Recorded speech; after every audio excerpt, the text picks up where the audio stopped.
Kev, obrolin pertemanan lah.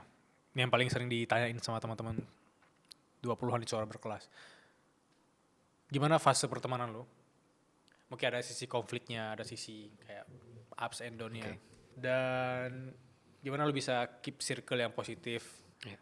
Dan siapa orang yang paling berpengaruh di proses lo merintis dan ngebantu lo mengubah cara pandang lo terhadap dunia ini? Ada nggak? Oke. Kalau pertemanan tadi balik lagi gue udah cerita bahwa gue orangnya suka banget berteman. Gue pengen menebar teman di mana-mana lah gitu. Dari teman SMA, SMP, circle yang suka kopi, yang suka lari, yang suka makanan, gue ada gitu. Tapi itu balik lagi, mereka tuh punya tugas dan porsinya masing-masing buat gue. Jadi saat gue butuh lari ya gue pasti dengan teman-teman yang lari kan. Tapi kalau gue lagi bercanda ya teman-teman gue yang cuma bisa bercanda doang. Contohnya?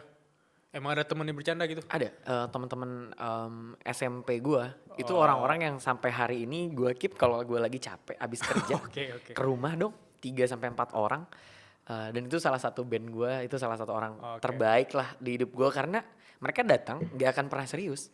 Dari A sampai Z obrolannya gak ada yang bener. Tapi kalau kita sudut pandangnya mungkin banyak quotes ya. Hindari teman-teman yang membawa kalian yang cuma bercanda aja. Menurut gue enggak, karena mereka tuh punya porsinya masing-masing.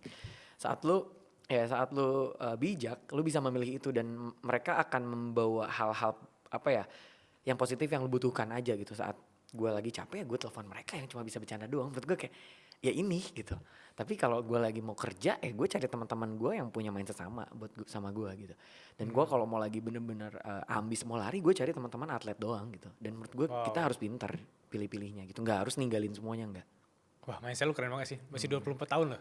Maksudnya karena ada orang yang kayak baper banget ngomongin, wah gue ada temen nih toxic, temen gue gak mau berkembang kayak gue gitu. Iya. Padahal ada fase dimana gue mikir, gue ada temen juga dari SMP sampai sekarang, itu mereka kalau nongkrong sama gue itu gak ada kepentingan apa-apa. Iya, Datang, ketawa, Bercanda doang ya. bahas masa lalu yang kocak-kocak Iya, gitu. bener gitu kan ya. Tidak ada kepentingan. Iya. Tapi itu positif menurut Iya. gue. Jangan dibawa kaku banget kayak harus teman yang wise, harus teman yang ambis banget Iya ya. bener. Dan lu tadi malah punya punya kolam tersendiri untuk wah ini teman gue yang ini, teman gue yang ini. Yes, Sehingga kita nggak kesepian dan nggak stres. Bener.